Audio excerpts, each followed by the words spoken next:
Salut tout le monde, j'espère que vous allez bien. J'ai eu une petite idée hier soir et je me suis dit tiens, je vais faire une vidéo là ce matin au saut du lit. Alors, je repensais à ma collection de sacs à main et c'est vrai que j'entends très souvent que l'investissement dans le sac de luxe est un très bon investissement. Bon, moi je suis pas très convaincue par le fait que acheter des articles de luxe soit forcément, et notamment des sacs à main, soit forcément un investissement. Mais je me suis dit, tiens, comme on entend pas mal ça, je vais essayer de voir et de chiffrer, valoriser ma collection actuelle ici en Corée du Sud pour voir à quel montant actuel s'élève ma collection. On va voir marque par marque et sac par sac combien est-ce qu'ils valent actuellement sur le marché. Donc pour cela j'ai pris mon ordinateur et je vais regarder directement les prix actuels qui sont affichés en boutique sur le site e-commerce de chaque maison de luxe. C'est parti! Alors on va commencer avec la maison Chanel puisque apparemment Chanel et Hermès y compris font partie des maisons qui augmentent le plus leur prix d'année en année et apparemment on peut faire de très belles plus-values sur les sacs à main. Donc c'est parti, on va voir combien coûtent mes sacs. On commence avec le petit boy de chez Chanel, donc c'est un petit format. C'est parti. Donc pour celui-ci il y a plusieurs dimensions mais le prix qui correspond aux bonnes dimensions pour ce sac est actuellement affiché à 6100 €. Donc 6100 € pour ce sac là. Ensuite pour celui-ci c'est un petit peu plus compliqué parce que c'est une édition saisonnière. Mais si on prend le modèle classique avec les mêmes dimensions, on va être sur un budget de... c'est pas très éloigné. 6750 € pour celui-ci. Ensuite on passe au mini rectangle. Donc le mini rectangle normalement il est pas... c'est un des sacs les moins chers apparemment. Donc il est sous l'appellation mini sac classique et il est affiché... c'est bien, c'est exactement le même en agneau lisse métal doré. Il est actuellement à 4950 € sur le site de Chanel. Pour terminer, le quatrième sac de ma collection ici en Corée du Sud, c'est le Timeless, donc le sac classique en cuir grainé. Donc apparemment celui-ci, il avoisine presque les 10 000 €, voire un petit peu plus. Donc je regarde ça, je suis pas hyper au fait de tous les prix, moi, voilà.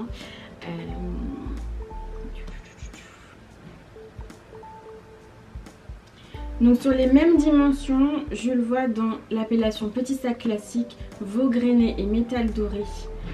Il est en noir sur le site et il y a plusieurs variantes d'ailleurs avec une couleur un peu saumon beige qui ressemble un petit peu. Donc oui, même dimension, il est à 9900 €. Donc il faut que j'en prenne un petit peu plus soin apparemment. Ce qui fait au total que pour les sacs Chanel, on est quand même déjà pour 4 sacs à 27 700 €, prix actuel affiché sur les sites officiels. C'est quand même un truc de dingue. Ça me choque un peu, je pensais pas autant. Mais je pense que c'est à cause du dernier sac qui avoisine les 10 000 €. Franchement c'est énorme. Je pensais pas que c'était... j'entendais que c'était autant, mais même les autres, je sais pas, je savais pas qu'ils étaient aussi chers. Surtout les boys aussi. 6100 et 6750 on a dit. C'est vraiment... waouh, je sais pas quoi penser de ce chiffre. On va passer à mon très joli Veneta.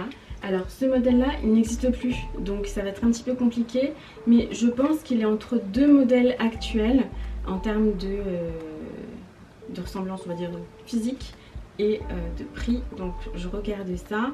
Pour moi il est entre un Hope petit format, les dimensions sont les mêmes et sauf que le Hope il est en veau et non en agneau comme celui-ci. Le Hope est actuellement à 2800 €. Et ensuite on a bien sûr le Jody, c'est un peu le même sac sauf qu'il y a un nœud sur le côté. Donc sac porté à forme arrondie et nœud signature, réalisé en cuir d'agneau intrecciato. Donc oui, c'est vraiment la bonne description, sauf qu'il n'y a pas de nœud. Et celui-ci il est à 3 500 €. Je pense certainement pas que je l'avais payé autant et que c'était le prix à l'époque. Donc pour être quand même assez réaliste, on va prendre 2 800 €, le prix du Hope. Ensuite on passe à mon seul sac Saint Laurent que j'ai ici. Donc c'est un mini sac de jour. J'en ai pas trouvé en serpent d'eau parce que ça c'est du serpent d'eau. Donc j'ai pris le plus ressemblant et c'est donc un sac de jour nano en cuir embossé crocodile. Alors c'est embossé, c'est pas du vrai crocodile. Donc ça peut ressembler, je pense que le prix me semble cohérent. Et le prix est de 2 300 €. Donc 2 300 € pour ce sac.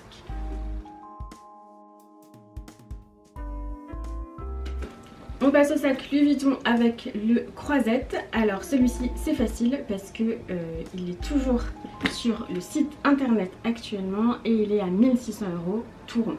Donc facile. Et pour terminer, on passe à mon super Alma bébé que voilà, j'aime trop, qui est un des derniers sacs que j'ai acheté. Donc celui-ci je l'ai depuis début 2024.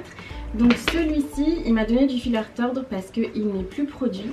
Et quand je vais sur le site, je le vois mais je vois pas le prix. Je vous mettrai à l'écran ce que je vois. Donc il n'y a pas de prix mais c'est le bon modèle. Donc j'ai pris un modèle de la même taille, un Alma bébé, mais avec une édition un petit peu plus, peut-être un petit peu plus travaillée, mais qui a aussi le cuir verni. Donc pour moi ça ressemblait quand même dans les caractéristiques. Et celui-ci est à 2 300 €. Donc on prend 2 300 € pour le Alma bébé. Je pense que c'est à peu près cohérent. Donc en récapitulatif, on a 27 700 € pour Chanel, 2 800 € pour mon sac Bottega Veneta, 2 300 € pour mon sac Saint Laurent et pour Louis Vuitton, pour les deux sacs, on est à 3 900 €, ce qui fait un total de 36 700 €. C'est énorme. Je pense que la voisine dans le couloir, elle vient de faire tomber un truc justement parce qu'elle est déboussolée par ce prix. Je sais pas si je ressens presque peut-être de la...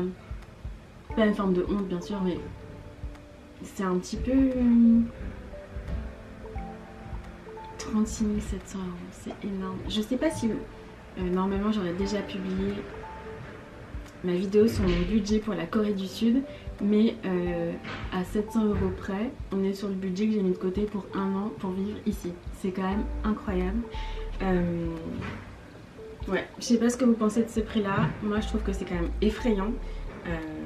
Évidemment j'ai pas payé tous mes sacs plein pot et je les ai pas achetés en 2024.